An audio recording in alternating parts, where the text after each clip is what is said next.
How does evil happen? Not the question called theodicy in religious philosophy about how a God allows evil things to happen, if that God is good, but rather than a theological question, this is an anthropological question. Why do humans do evil things? Is it a function of bad education and training? Are people who do evil things skewed in their brain chemistry? Have they had a traumatic experience that they're acting out in that old saying, hurt people hurt people? Are they weirdos who have antisocial attitudes and tendencies? Have they been radicalized by religious cults or political fanaticism or social media bubbles? It's easier in some ways to understand when people like that do evil actions. But the real dilemma is, what if evil is done by someone who is not stupid, by someone who is unaware that what they're doing is evil or even defiantly defends it as virtuous? And what if the person who committed evil or is committing evil is charming, even fascinating or intriguing? It's much easier to deal with the monsters, people warped by abuse who then hurt other people, people brainwashed by propaganda and peer pressure into evil deeds. But people who are smart and capable and charismatic and cultured, facing the evil that they do is harder because we start to ask, what makes me different from them? And what's to stop me from, in the right circumstances, doing what they did?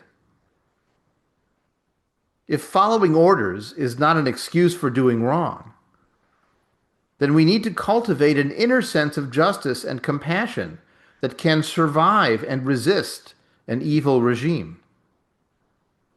Thomas Jefferson and Robert E. Lee were honorable men who owned chattel slaves on what some today refer to as concentration camps, aka plantations, because these places of mass incarceration were run through terror and torture. 80 years ago, in the ashes of World War II and the Holocaust, the original Nuremberg trials convened from November 1945 to October 1946. Their goal was to try 22 Nazi offenders who had not yet committed suicide or fled into hiding, as so many other Nazi leaders did. Even if some of their actions had technically been legal under German/Nazi law, or they were able to claim that they were following Hitler's orders or Himmler's orders, in the end, the charge of crimes against humanity and a system of international legal prosecution, aside from any one nation's framework, those both had successful debuts with full convictions on those first 22. Now, the new movie we'll be discussing tonight, Nuremberg, was released in November 2025 to coincide with the 80th anniversary of the original Nuremberg trials. It was made with a $10 million budget. It had Academy Award-winning actors Rami Malek playing a U.S. Army psychologist and Russell Crowe playing Nazi Marshal Hermann Goering. The movie runs for 2.5 hours. It's not perfect by any means, but it does try to raise some important questions. I was interested to see yesterday, when the 2026 Academy Award nominees were announced, that the movie Nuremberg was nominated for 0 awards. Not for acting, not for writing or directing, not even costumes. The movie is a flawed movie. Some of the drama is contrived or even unbelievable. Too many of the characters seem kind of thin, or you can predict where they're going to go. There may be too much focus only on Hermann Goering as a stand-in for all Nazis when there were many different styles of collaboration and cooperation with the Nazi regime and even leadership within it. And the climax of the movie is a courtroom event and a fundamental and crucial cross-examination moment that conveniently brings all the major principles together with a rousing soundtrack playing at the background. Now, this is to some extent to be expected because most people watching the movie know how it ends. We know the result of the trial long before we see it on the screen. And so building drama takes some work and, well, we might as well admit it, some dramatic license. As one example, that final courtroom confrontation has all the major characters showing up, including that army psychologist, who has been shamed and fired and told to go home. None of that happened in real life, by the way. He was not shamed. He was not fired. He was already at home for the trial by the time Goering took the stand. So it's, contrived to make the story dramatic. There's also a character of the translator in the prison who somewhat earlier in the film had revealed that he was a German Jew whose family had been murdered during the Holocaust. And as the cross-examination moment hits its height, and then they adjourn the court, and it's clear that Goering has fallen in his attempt to avoid guilt, the music swells, and the audience is uplifted and stands up, and all the principals look at each other and give themselves that like mission accomplished nod that you get in dramatic movies. Job well done. If you really want a very good, long and dramatic movie about Nuremberg justice with rousing speeches and fully developed characters and great performances, I would encourage you to see that 1961 film Judgment at Nuremberg with Spencer Tracy and Maximilian Schell. And it's about 30 minutes longer than this Nuremberg. It's all black and white. But that film in 1961 was nominated for 12 Academy Awards and won 3 of them. And as a bonus, if you happen to have Amazon Prime Video, currently Judgment at Nuremberg is available for free. Now, our Nuremberg movie focuses on the psychologist Douglas Kelly, who is a U.S. Army psychologist sent to evaluate the high-ranking Nazis to make sure that A, they are not insane, and B, and more important, to make sure they don't commit suicide so they can live to stand trial, most likely to be executed. The very question of whether and how to put them on trial at all, and whether the trial can actually find justice, is one of the film's key themes, particularly in the first part of the film. After all, if we know they're guilty anyways, why not just put them in front of a firing squad and have done with it? Why go through this rigmarole, this process of a public trial? Based on what kind of law? International law that almost doesn't exist. Now, that theme is debated through the character of Supreme Court Justice Robert Jackson, who was one of the prosecutors at Nuremberg. The fear is, will giving them a trial give them a platform? Just like Hitler's trial for the 1923 beer hall putsch, an attempt to overthrow the government of Germany, just made Hitler more famous by putting him on trial in a public forum. It gave Nazism oxygen then. What will it do in the ashes of the war? Secondly, if this is truly to be a fair trial, which would include a robust defense offered to the defendants, could the defendants actually be found not guilty of the charges being brought that were novel charges, crimes against humanity, had never been tried before? And what would happen then if some of these were found not guilty with the dozens of other defendants that were below these? These were the top 22 people, but there were dozens and dozens below them. What would happen if this trial proves to be a disaster? Would the others face justice, or would they simply get away with it? One of the lines in the movie says, "The war will really end in this courtroom. That's where the war will end. That's where the good guys will win. you want to believe. Now, to add suspense, through the process of the trial, the writers try to give the Nazis some arguments that are more or less persuasive. For example, they try to play up the defense of the so-called banality of evil, which is a phrase originally created by Hannah Arendt, the German Jewish thinker. The claim by some of these defendants that they were just following orders, they were simply functionaries, they were just doing what they were told rather than being true believers. This defense of banality, of just doing what I was told, would be played again during the Eichmann trial in the early 1960s. And it did actually fool Hannah Arendt. She believed Eichmann was sort of a faceless, button-pushing bureaucrat. But the judges were not fooled, and he was sentenced to death. And more recent revelations of Eichmann, including private recordings of him when he was living in Argentina, have shown that he really was a true Nazi believer, and he was proud to have done all that he did to kill as many Jews as he did. So the banality was a ruse, even then. Another defense that's offered is that the Nazi hierarchy claims they were simply unaware of the extent of the camps, the excesses of Himmler and the SS, the scale of mass murder. This, by the way, is an attempt that's made even today to deny the numbers of Jews that were killed, to minimize the losses, to claim there were maybe 600,000 people killed in the concentration camps and not 6 million Jews, let alone other people like Poles and labor union organizers and homosexuals and so on. Now, this claim of being unaware is cleverly rebutted by a British prosecutor who cross-examines Goering and says, "You were the second person in charge of everything in the Third Reich till the very end of the war. And you're really telling me you didn't know that 2 million Jews were killed in 1941 and 1.5 million Jews were killed in 1942? And he goes down the list of how many Jews were killed each year, enumerating it and saying, you really didn't know, you really couldn't know, and yet you're number two.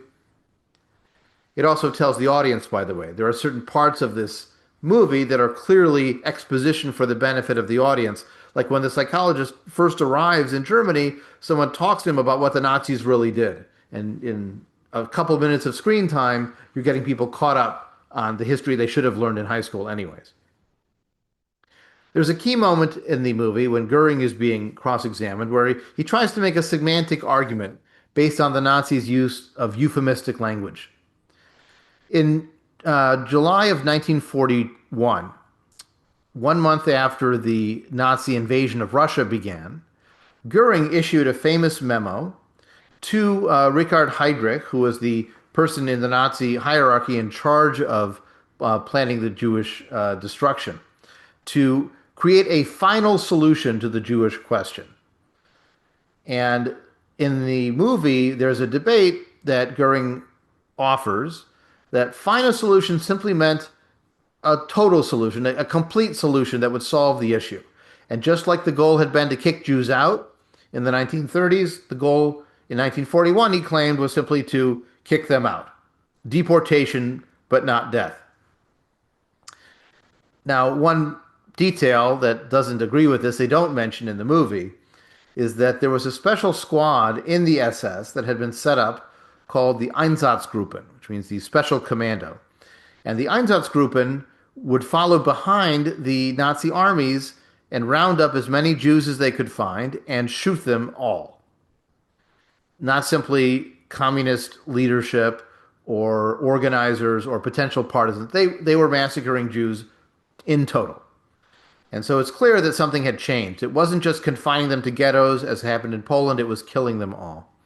And in fact, his command to Heydrich to create a final solution to the Jewish question at the end of July, beginning of August, turned into a conference that took place in Wannsee in Germany in January of 1942, which in fact did take that phrase, final solution, and applied it to the program of mass murder through concentration camps and death camps, which took place in the following years.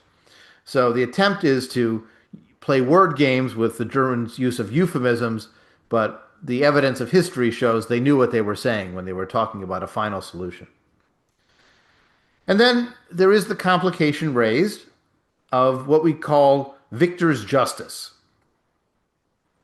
Did the Allies also commit war crimes, but obviously not put themselves on trial for having done so?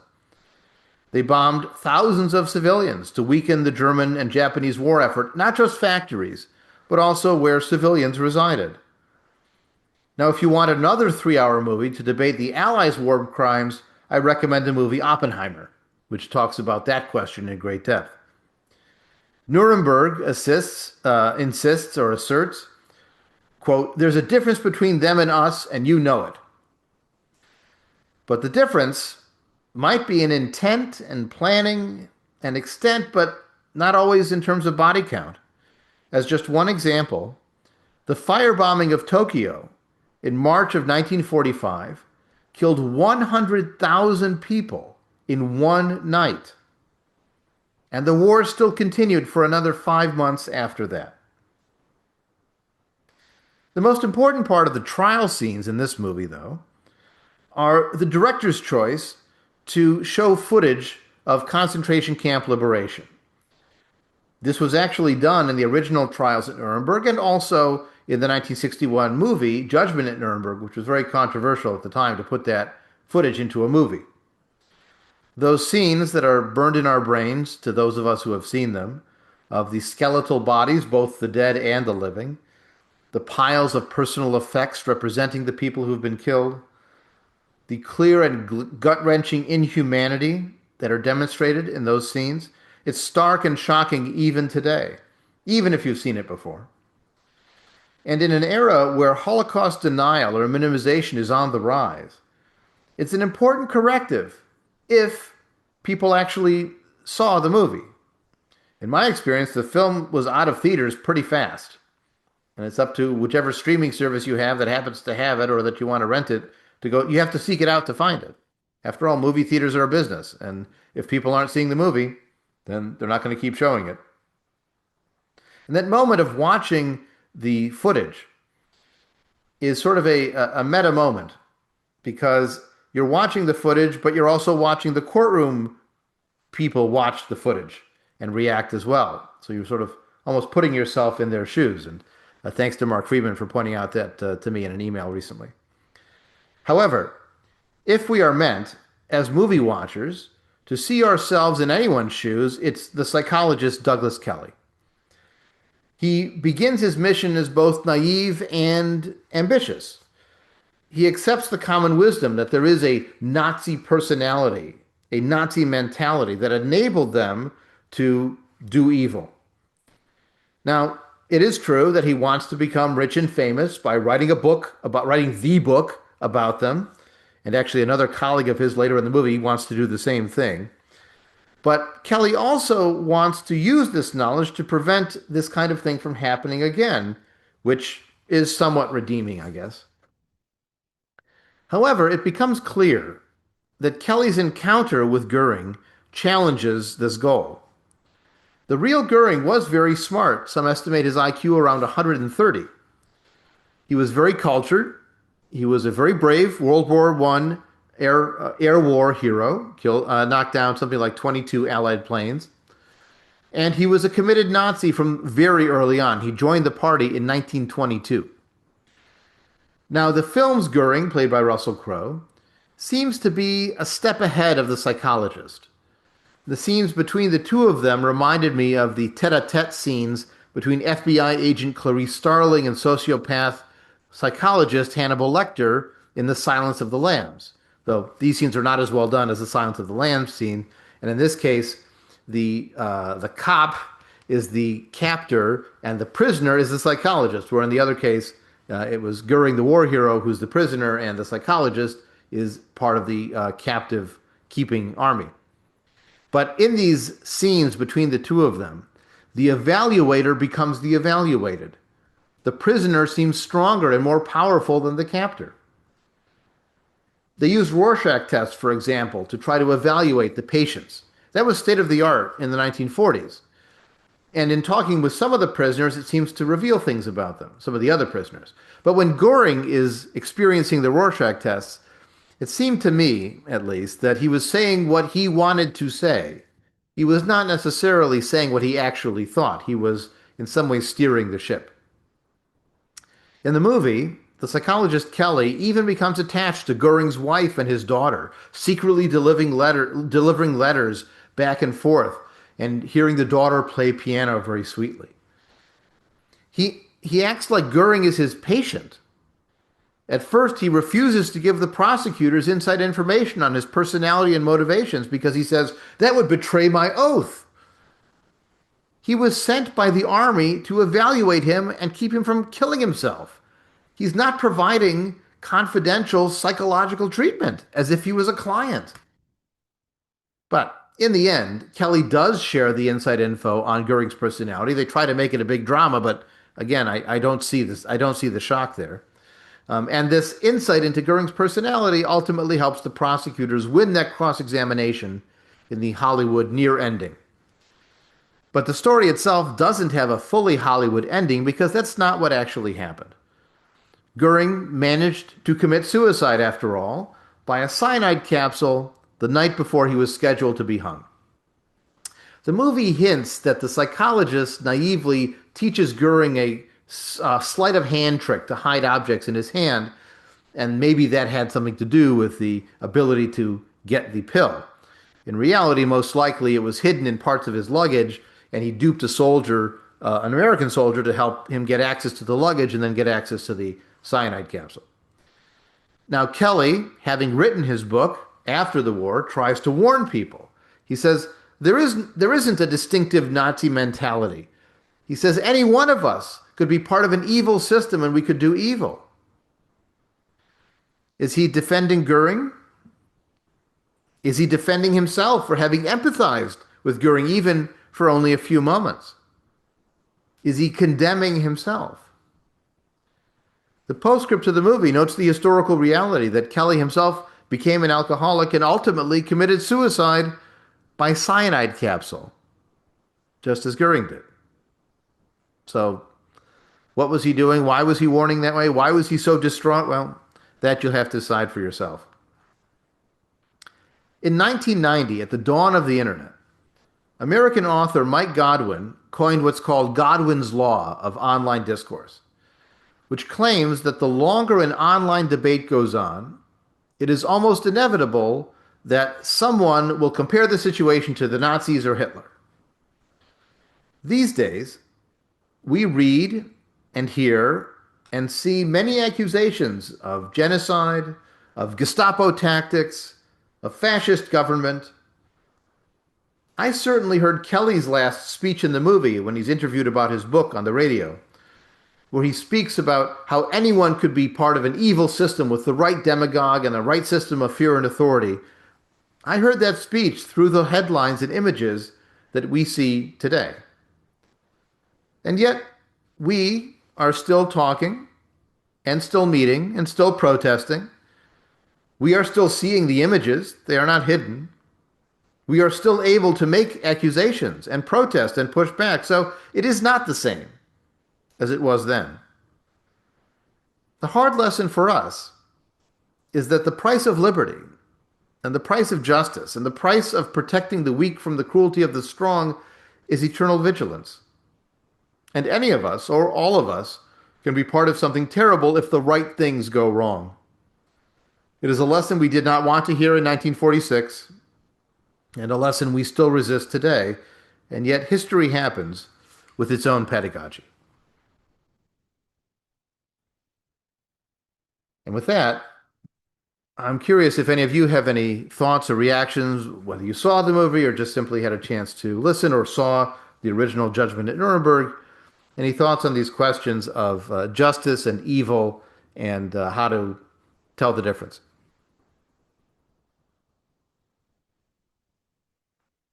Leora, go ahead. I'm not sure I was ready. Um, I wasn't crazy about the movie. I thought it was overacted. I thought it was overdone. I thought Malik's character, I forget his name at the moment. He was forgettable. That's Kelly, the Kelly psychologist. Yeah. was, I don't know. I don't know if it's Malik or the character he played, but it just rubbed me the wrong way. Um, And I think that Judgment at Nuremberg, which was done not that long after the actual Holocaust, if you think about it, I mean, it's less than 15 years, was an incredible movie, an incredibly gutsy movie, very long, but it showed Nuremberg. It showed Nuremberg and the bombing, the destruction that had happened. It showed um, he rooms with in the house of a woman who was the wife of I think he was a general. And does she feel shame or not? I mean, it addresses so many things on so many levels. And it was so much more complex, and I found it to be so much more accurate, historically accurate. Um, Yeah, although the characters there, in this case, Goering and Kelly were actually real people. They're yes, based on historical people, where Judgment at Nuremberg is reenacting an event that happened where they tried the Nazi correct, judges, but right, none of the characters are direct, one-to-one parallels for correct. people. And also, they do show a lot of destroyed Berlin in the new movie too. They're showing the bombed out everything and what the city is like, but you don't really get to meet the civilians at all the way you meet the Marlene Dietrich character in Judgment at Nuremberg, and And it's clearly a different caliber of movie. maybe it was more effective because it was in black and white. Well, life was in black and white until I don't know the 1950s or 60s. So No, the that's where they 60s. invented color, right? It was the 60s. We didn't Okay. have color in our lives until the 60s. Okay, so Um, so they didn't invent color until the 60s. huh? Wizard of Oz. There was the Wizard of Oz. Yes, that was Well, the of course, yes. But and that's the joke. But it is odd when you see colorized footage of Holocaust survivors, for example, because you're so used to seeing it in black and white, and then when it's either been colorized or was actually originally taken in color, because there was color film back then, I it can also be felt shocking. that Kelly had Stockholm syndrome. Where he identified with Yeah, the other person. Yeah, maybe so. Yeah, Well, Mark. reverse Stockholm syndrome. reverse Right, Stockholm syndrome. He was identifying with his prisoner, not with his captor. right, right. I just tagging on to the black and white comment. I think that one of the reasons that section, that key section in the trial, when they show this footage that the army made of the liberation of the camps, is that it's in black and white. Mhm. And one of the interesting things about this movie that I enjoyed is how it kind of deconstructed the whole idea of a trial where the truth the decision is made based on testimony, witnesses' testimony, their stories, their interpretation. What they say is what sways the judgment. In this movie, in this trial, there's nothing that any of the defendants could say that could overcome that footage. That evidence was the fact, and it was undeniable. And the fact that they were charged with crimes against humanity makes them automatically guilty for having a role in what was shown on that screen. And the fact that it was in black and white just emphasizes the truth of it, the factual It's nature of it. almost as if the trial was really just a sentencing hearing, Right. an extended sentencing hearing where they're justifying the sentence they're going to pronounce, but also creating a historical record of the events that took place.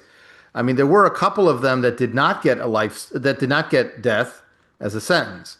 I know Rudolf Hess got life imprisonment. Albert Speer, I think, got 20 years of imprisonment. But many of the leaders did get a death sentence.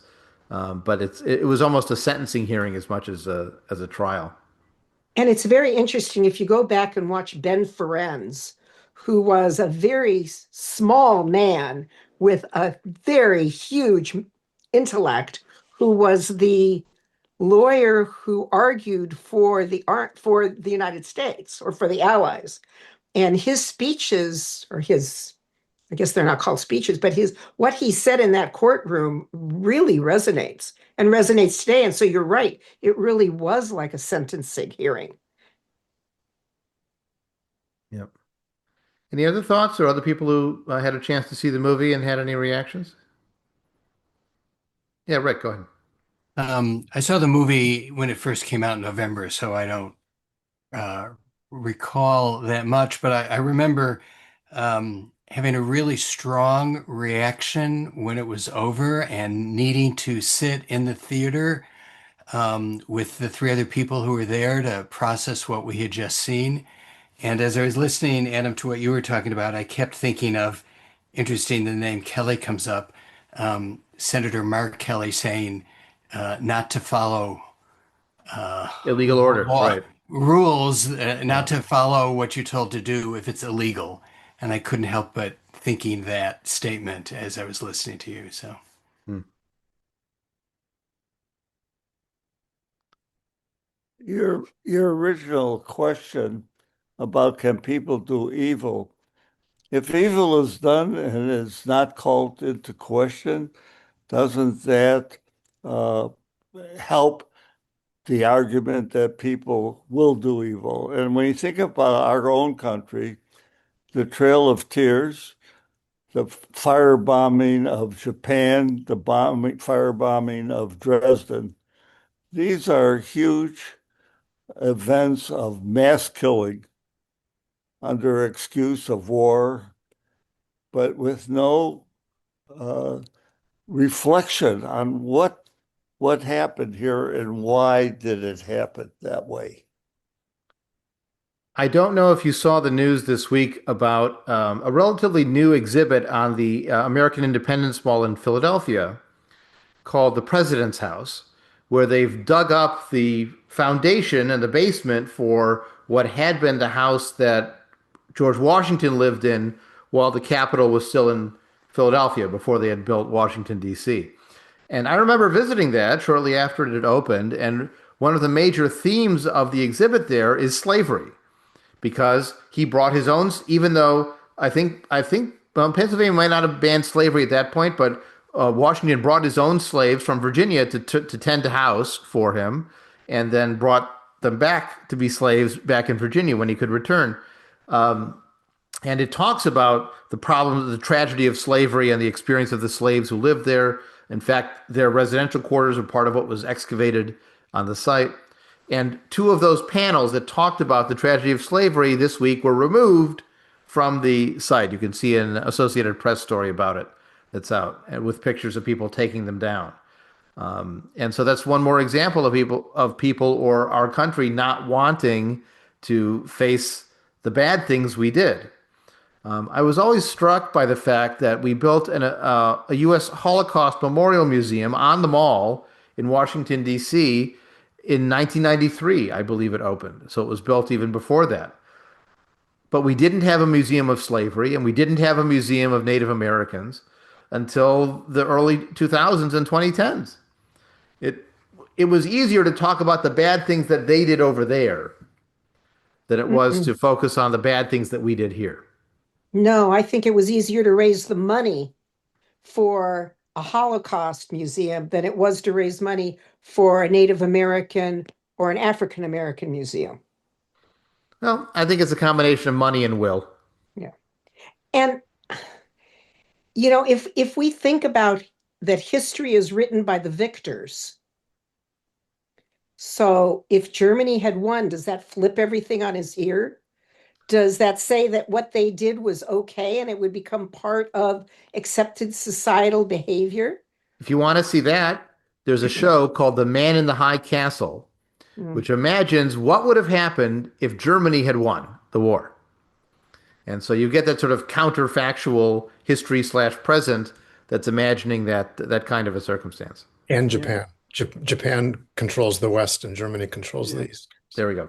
I think Yeah. Leora just touched upon a very difficult subject to discuss. In that, remember several years ago when we were talking about slogans for Kol Hadash, one of the proposed slogans was "Good without God," and that's the other side of good or evil. who gets to write down what is good and what is evil? Right. Right. I mean, from the perspective of the chickens, we are all evil. Uh-huh. From the perspective of the chickens, humanity is evil. We've captured them, we've enslaved them, we've confined them, we We've breed eaten their them. children. We don't eat fertilized eggs. We eat the unfertilized eggs. But we we kill them in great numbers. So from a chicken's perspective, we're pretty bad. And on the human level, the question is often, what is your justification? I mean, look at the debates right now over what happened in the war with Gaza, where you have some people who are justifying what Hamas did on October 7th as righteous liberation freedom fighters, and you get other people who justify the loosening of targeting rules by the Israeli military by saying there are no innocents in Gaza. All of Gaza is Hamas, and that justifies anything. So you can find ways to argue to justify what your side wants or has done, even after the fact, and it makes a black and white line of good and evil that much more harder to define.